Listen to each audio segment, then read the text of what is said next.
Hello everybody, welcome to another year. We're back down the old plot and I'll just give you a quick tour just to see how everything's going on.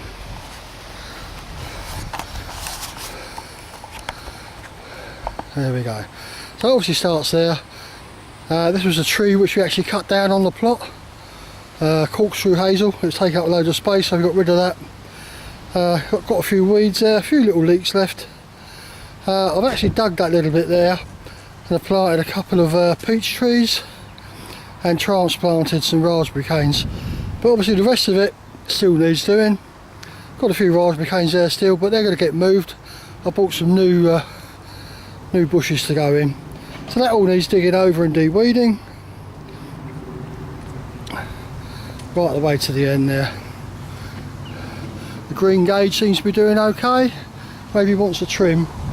We had a bit of a problem with some of the raised beds this year. The planks have rotted out, as you can see. Look at that. So I've got to do some major works on them this year.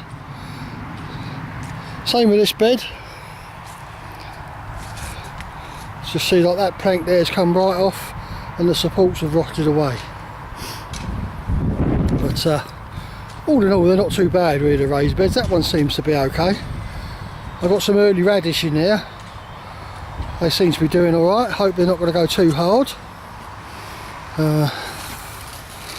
Oh, looks like something might be eating them. But the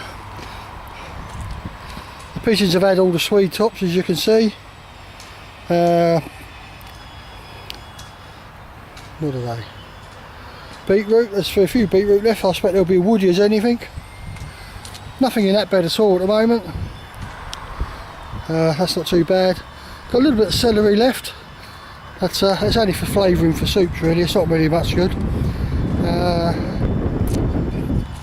This bed here, empty, ready for planting. Did have a load of parsnips in there which didn't come to a great deal.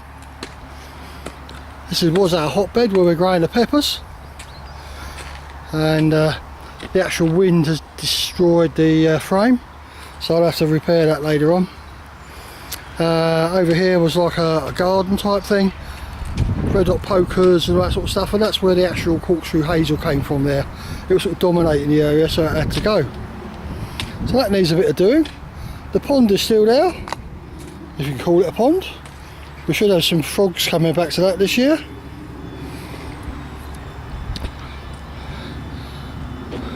This is where we grew all our pumpkins and squashes and stuff like that this year. I've got a couple of bushes there to plant. I think that's a red currant, a clematis there to plant. The vines, well, they're dormant at the moment, which is a good thing really.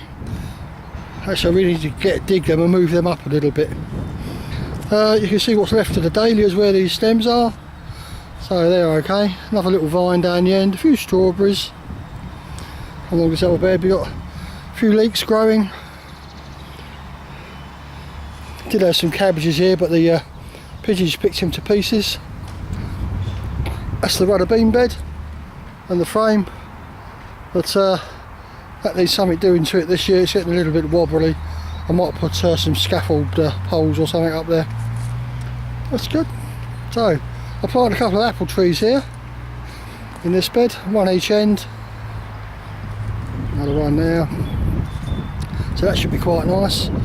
Tried doing the carrots in the bins, just didn't germinate for some reason or other. I don't know what it was, too dry, too wet, that bad seed, don't know really.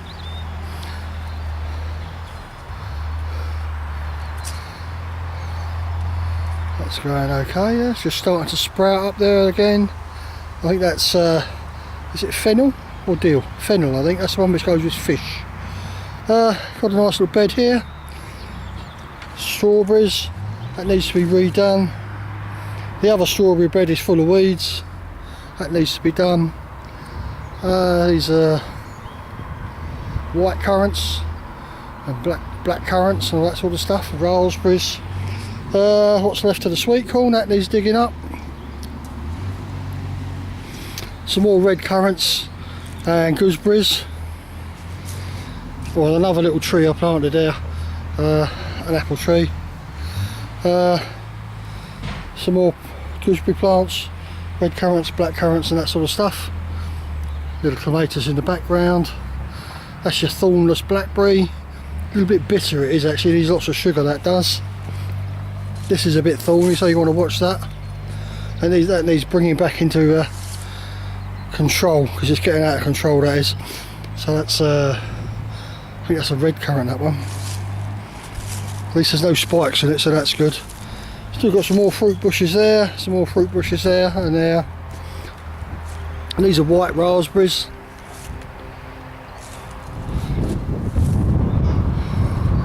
That's a full salvia when it comes into flower. Nice little yellow flowers there for the bees. A few little flowers here and there still. And off to the compost heap in the back. So that's basically it there, all 3 plots. And they're not doing too bad really. I got down here, I cut the grass last week. But even look at that again, it's growing again. Amazing, isn't it really? And not doing too bad. So I just need to get on top of it, a bit of weeding, a bit of digging. And a couple of weeks it'll be planting time to get them potatoes in the ground. Your March is fast approaching. There's a little pear tree there, another apple tree, lots of apples along there. They've got a cherry tree there growing. Well, I didn't get many cherries off it, I only got 1 or 2 off of that. Nice Victoria plum tree. Notice a little pheromone trap, I don't know if it works or not really. And that's really about it really. Got our compost heap over there which is growing. Good, and there's some garlic down there. Obviously once we take the weeds out, which is simple enough, it's only this stuff. The garlic's being done there. I've got some more garlic in the shed. The cabbages, the old pigeons have decimated the cabbages as you can see, but that doesn't matter, we can soon replant. And over in one of our covered little beds here we've still got some onions growing. Not many, just a few. Alright, well, and that's it for today.